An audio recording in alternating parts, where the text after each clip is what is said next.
फिर वही दृश्य। नागिन जैसे ही बाहर निकली वो सीधे बांस के अंदर चली गई और अमन ने बांस के खुले मुंह पर ढक्कन कस दिया। नागिन अब कैद थी। एक भयावह रहस्य अब अमन की मुट्ठी में था। वो बांस को एक कोने में खड़ा करके चुपचाप जाकर बैठ गया और सो गया। सवेरा हुआ। महल की गलियों में सूरज की किरणें घुस आई थीं। राजा और मंत्री राजकुमारी के कक्ष में पहुंचे और वहां एक कोने में अमन चैन की नींद सो रहा था। वो नींद जो किसी योद्धा को विजयी होने के बाद मिलती है। मंत्री ने उसे हल्के से जगाया। राजा ने पूछा, बोलो अमन, क्या तुम्हारा काम पूरा हो गया? अमन ने सिर झुकाकर कहा, जी महाराज, मेरा काम पूरा हो चुका है, लेकिन एक अंतिम कार्य बाकी है जिसे आपके सैनिक ही पूरा कर सकते हैं। राजा चौंका। वो क्या? अमन ने कोने की ओर इशारा किया। उस बांस को देखिए, बस उसे जला दीजिए। वही है वो रोग जिसे राजकुमारी ने इतने वर्षों तक झेला है। राजा ने सैनिकों को इशारा किया, जैसा अमन कहे वैसा ही करो। फिर उसने कनक को जगाया। राजकुमारी ने जैसे ही आंखें खोली वो पहले जैसी सामान्य थी। उसका चेहरा खिला हुआ था। वो उठी और अपने पिता से लिपट गई। राजा की आंखों से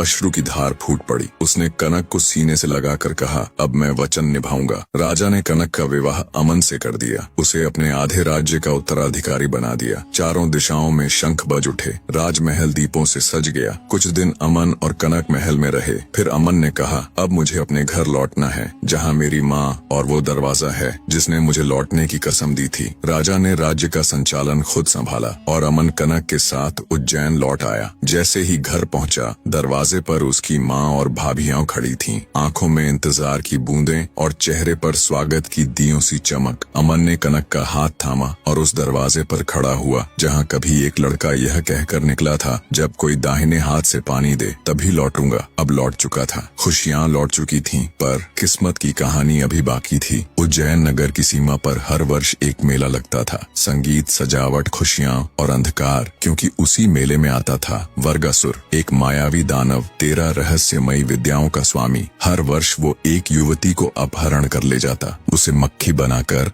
अपनी जटाओं में छुपा लेता और ले जाकर अपनी गुफा में 7 तालों के भीतर कैद कर देता। इस वर्ष भी मेला लगा। अमन की 6 भाभियां कनक को भी साथ ले गईं। भीड़ में छुपा बैठा था वर्गासुर। भेष बदला हुआ था, आंखों में शिकार की ललक। जैसे ही उसकी नजर कनक पर पड़ी, उसकी सांसें तेज हो गईं। उसने मंत्र पढ़ा और कनक एक पल में मक्खी बन गई और उसकी जटा में समा गई। किसी को कुछ पता नहीं चला। शाम ढल गई। भाभियां कनक को ढूंढती रह गईं। वो कहीं नहीं मिली। खाली हाथ, टूटी हुई उम्मीदों के साथ वो सब घर लौटी। अमन दौड़ा, कहाँ है कनक? भाभियों ने धीरे धीरे सारी सच्चाई बता दी। अमन की आंखें फटी की फटी रह गईं और फिर वो चुप हो गया, पर उसके भीतर एक आग जल चुकी थी। मैं लौटूंगा, पर तब जब कनक मेरे साथ होगी।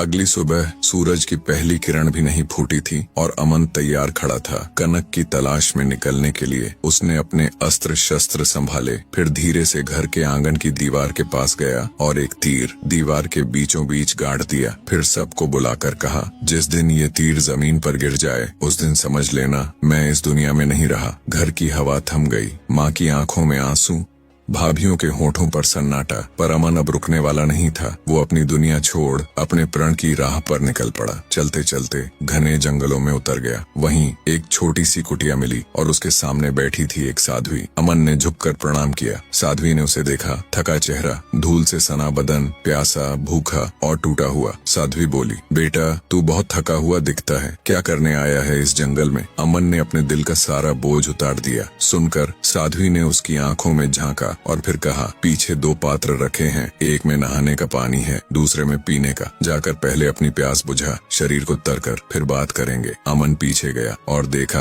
पात्र बहुत छोटे थे, पानी थोड़ा थोड़ा, बूंद जितना। उसने सोचा, इतने कम पानी में कैसे नहाऊंगा, प्यास कैसे बुझेगी? लेकिन फिर खुद से कहा, कोशिश करके देखते हैं। एक छोटे लोटे से मुंह हाथ धोया, फिर पात्र की ओर देखा, पानी उतना ही था। वो चौंक गया। अब नहाने बैठ गया। एक एक लोटा भरता गया, पर पात्र का पानी फिर भी वैसा ही। फिर पिया और अब भी पानी जिसका तस। अमन स्तब्ध खड़ा था, जैसे किसी चमत्कार की दहलीज पर। वो वापस साध्वी के पास गया। साध्वी ने उसकी ओर देखा और कहा, अब जाकर धोने से अंग निकाल। अमन वहाँ गया और मिट्टी में गड़ा एक अंग निकाला। वो अंग आधी रोटी जितना था। अमन ने उसे देखा और सोचा, ये क्या भूख मिटाएगा? ना पेट भर पाएगा, ना कुछ बच पाएगा। फिर सोचा, चलो आधा खा लेता हूँ।